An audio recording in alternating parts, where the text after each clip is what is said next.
set, Mr. Raffel? Yes, Your Honor. Okay. I'll call the matter State of Wisconsin versus Nikita Cassup, 25 CF 598. Let's have appearances, please. State by Leslie Daisy and Brooke Schultz. Nikita Cassup appears in person, in custody, represented by attorneys Paul Raffel and Cole Cunningham. All right, good morning, everybody. The matter is here today for a change of plea hearing. I was advised prior to the...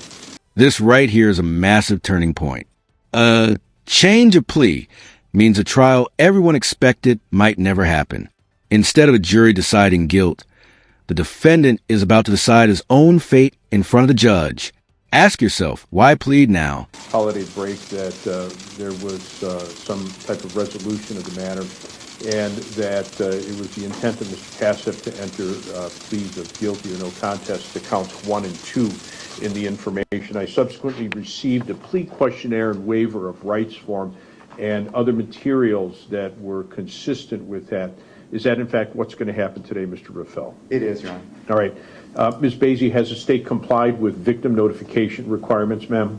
This detail matters more than people realize.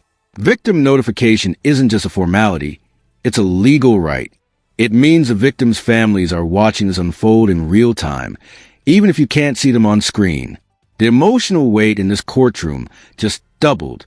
We have, Your Honor, and I believe that there are several victims via Zoom. That is my understanding. Although we don't have them on video, I understand they are appearing by Zoom. And so that's, I'll find the state has complied with victim notification requirements.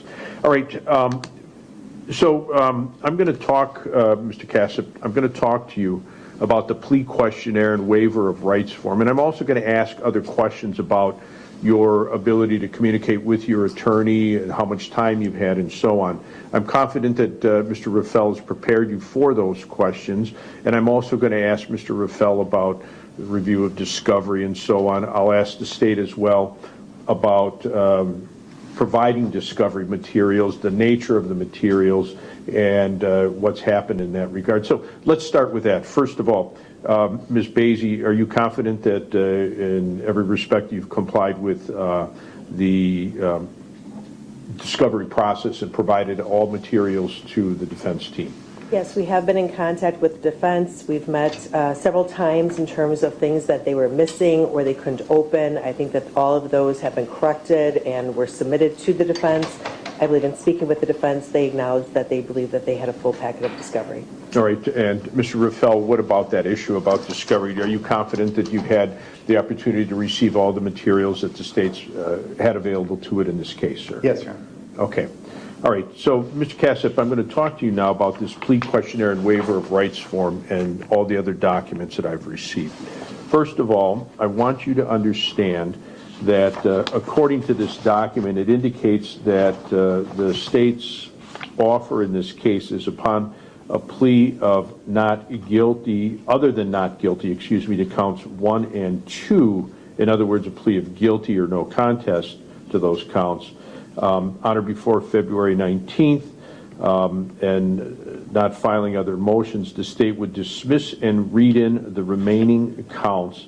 And at the time of sentencing, both sides are free to argue as to what they believe to be the appropriate sentences. Is that your understanding of what the state's position is? Yes, Your Honor. All right. And is it your understanding, sir, that you and your attorney are going to be free to argue for whatever you believe to be an appropriate sentence or sentences in this matter? Yes, Your Honor. And is it also correct, sir, that you and Mr. Raffel have discussed the parameters, that is, the extent of the sentences? That is, if you're found guilty of these 2 counts of first-degree intentional homicide, on each count it carries with it a sentence of life imprisonment without the possibility of extended supervision. Do you understand that? Let's break this down in plain English. Life imprisonment is mandatory here, but Wisconsin law allows a judge to decide whether parole eligibility exists after 20 years.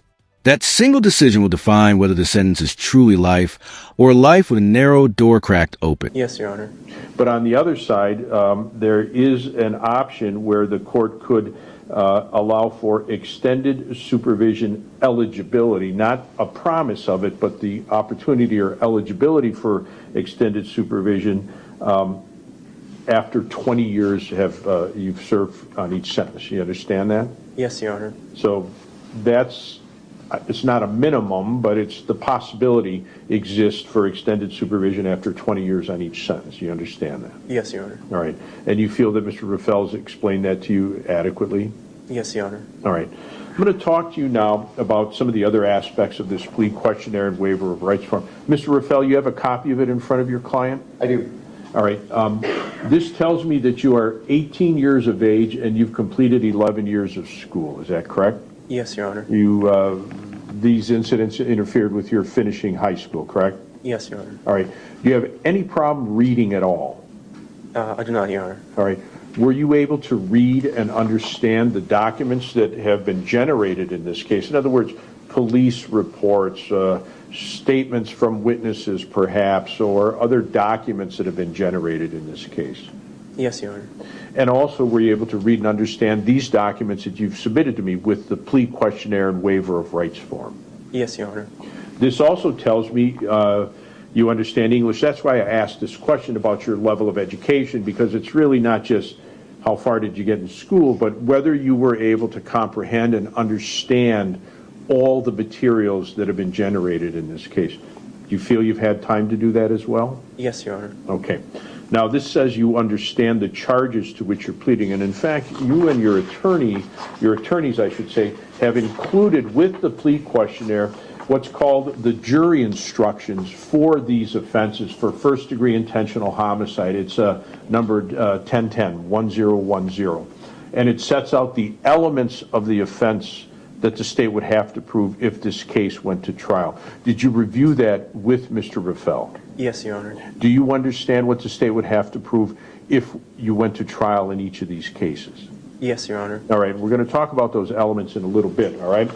This also tells me you are not receiving any treatment for a mental illness or disorder. Is that true? Yes, Your Honor. Is it also true that you've not had any alcohol, medication, or drugs in the last 24 hours? Yes, Your Honor. Mr. Raffel, I'm going to ask you about as I always do, about the understanding of English and reading and so on. Mr. Cassup is 18 years of age, was 17, I believe, when you commenced your representation. Do you feel that you've had a sufficient amount of time to review with your client the discovery materials in this case? Yes, Your Honor. This is one of the most serious moments in any criminal case. By pleading guilty, he's giving up the right to a jury, to confront witnesses, and to make the state prove its case beyond a reasonable doubt. Once these rights are waived, there's no rewind button. And there, I presume, were video recordings as well. Did you review those with him as well? We did. All right. Any doubt about his ability to comprehend or understand, or let me take a step back. Any difficulties whatsoever in communicating with your client? No. All right. So I'm going to talk to you now about your constitutional rights. This document that you have in front of you says, I understand that by entering this plea, I give up the following constitutional rights. Each right is listed here. There's a box next to each one. Each box has an X through it. Does that mean you've reviewed all those rights with your attorney? Yes, Your Honor. Does that mean you understand those rights? Yes, Your Honor. And does that mean you're giving up those rights? Yes, Your Honor. All right, tell me if this is true. It says, I give up my right to a trial. I give up my right to remain silent, and I understand that my silence could not be used against me at trial. True? Yes, Your Honor. I give up my right to testify and present evidence at trial. True? Yes, Your Honor. I give up my right to use subpoenas to require witnesses to come to court and testify for me at trial. You understand a subpoena is a court order that you and your attorney could get, and you could require witnesses to come to court on your behalf, even if they didn't want to. Do you understand that? Yes, Your Honor. Is it correct and true that you're giving up that right as well? Yes, Your Honor. It says, I give up my right to a jury trial where all 12 jurors would have to agree that I'm either guilty or not guilty. Is that true? Yes, Your Honor. I give up my right to confront in court the people who testify against me and cross-examine them. Cross-examine means that you and your attorney could question witnesses to test the truthfulness and accuracy of what they have to say. Do you understand that? Yes, Your Honor. And is it correct that you're giving up that right as well? Yes, Your Honor.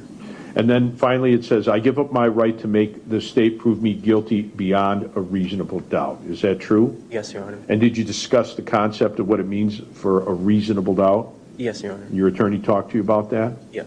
Any questions about these rights, sir? There it is. 2 words that carry lifelong consequences. Guilty, Your Honor. No trial. No jury deliberation. Just a direct admission to 2 counts of first-degree intentional homicide. This is the moment everything becomes final. No, Your Honor. Anybody in any way force you to give up these rights? No, Your Honor. All right, let's take a look at the charge against you, sir, or charges, I should say. Count number 1 in the information alleges that on or about February 11, 2025, at an address on Cider Hills Drive in the village of Waukesha, Waukesha County, Wisconsin, you did cause the death of victim A, who's identified as Donald Mayer, M-A-Y-E-R, with intent to kill that person, contrary to Wisconsin law listed in the information. What is your plea to count 1, sir? Guilty, Your Honor. All right. Count number 2 says on the same date and location, February 11, 2025, at the address on Cider Hills Drive in the village of Waukesha, Waukesha County, Wisconsin, you did cause the death of victim B, who's identified as Nikita Cassup, with intent to kill that person, contrary to Wisconsin law listed in the information, a Class A felony. What is your plea to that charge, sir? Guilty, Your Honor. All right. Did you commit these offenses? Yes, Your Honor. So as to count number 1, as to Donald Meyer, did you intentionally take some action? My understanding is that you used a handgun, a pistol, or a revolver, and you shot him and caused his death. Is that correct? Yes, Your Honor. Did you do that intentionally? Yes, Your Honor. And you knew that shooting him would cause his death? Yes, Your Honor. And as to count 2, Tatiana Cassup, and the same questions for you. Did you take an action? Did you use a handgun to shoot her and kill her? Yes, Your Honor. Was that your intent, sir? Yes, Your Honor. You admit you committed both of these offenses. Yes, Your Honor. Ms. Basie, you offered the complaint originally filed as a factual basis. I do. All right, any objection, Mr. Raffel? No, Your Honor. Do you understand, Mr. Cassup, on your pleas of guilty, I will find you guilty. If you're not a citizen of the United States, your pleas could result in deportation, the exclusion of admission to this country, or the denial of naturalization under federal law. Is that clear? Yes, Your Honor. Furthermore, because these are felony offenses, you may not vote in any election until your civil rights are restored to you. Do you understand that? Yes, Your Honor. And because these are felonies, it's unlawful for you to possess a firearm. If you ever possess a firearm, you could be found guilty of a serious offense resulting in up to a 10-year term of imprisonment and a $25,000 fine, or both. Do you understand that? Yes, Your Honor. Furthermore, this is a violent felony. It's considered, of course, a violent felony. Therefore, it is unlawful for you to possess body armor as well. Clear? Yes, Your Honor. Also, where these charges, the other charges, are going to be dismissed and read in, it means I'll consider that you committed those offenses. I'll hold you responsible for them, but you will not be found guilty or sentenced for them, although I could also order that you pay restitution as well. Do you understand that? Yes, Your Honor.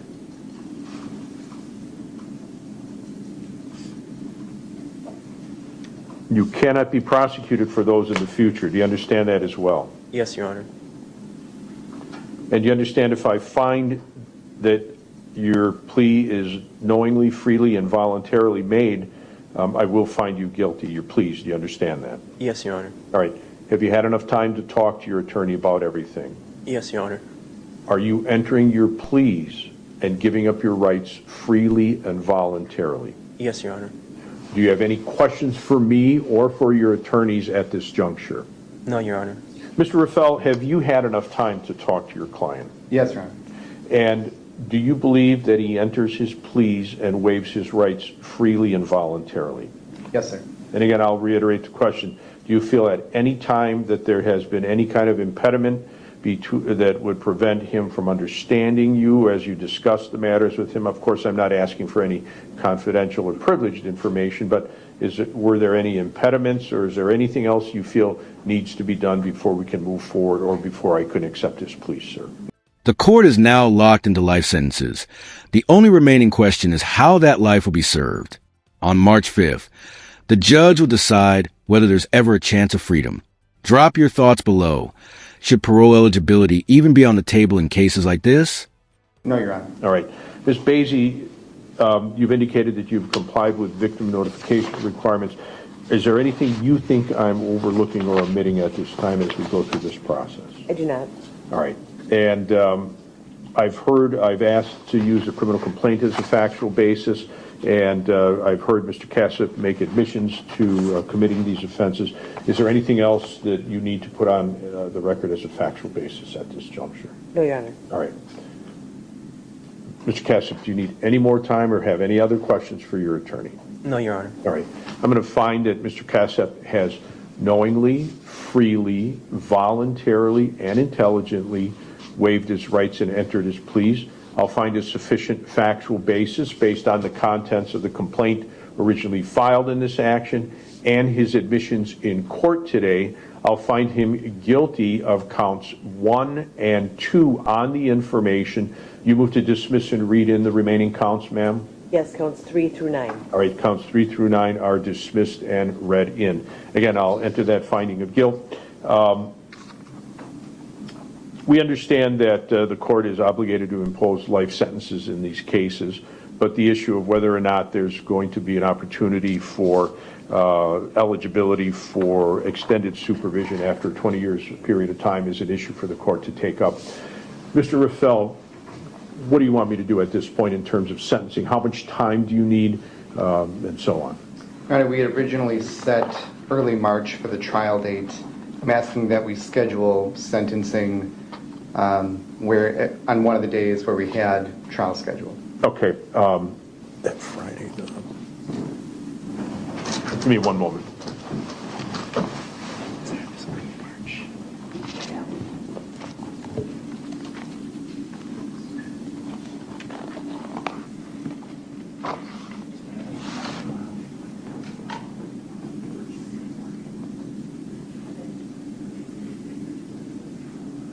How about March 5th? I believe that's a Thursday. It works for the state. Is there anything better, AM or PM? I've set half a day. I also wanted to check with the victims to make sure that that works for them as well. All right, well, I expect it would because that was a trial date, right? So please do. If on that afternoon we're available. All right, 1:30. Tentatively March 5th at 1:30. That's fine. Thank All you. right, March 5th at 1:30.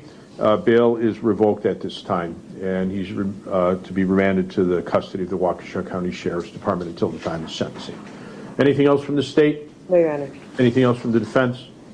No, Your Honor. All right, good luck, everybody. Thank you. Thank you.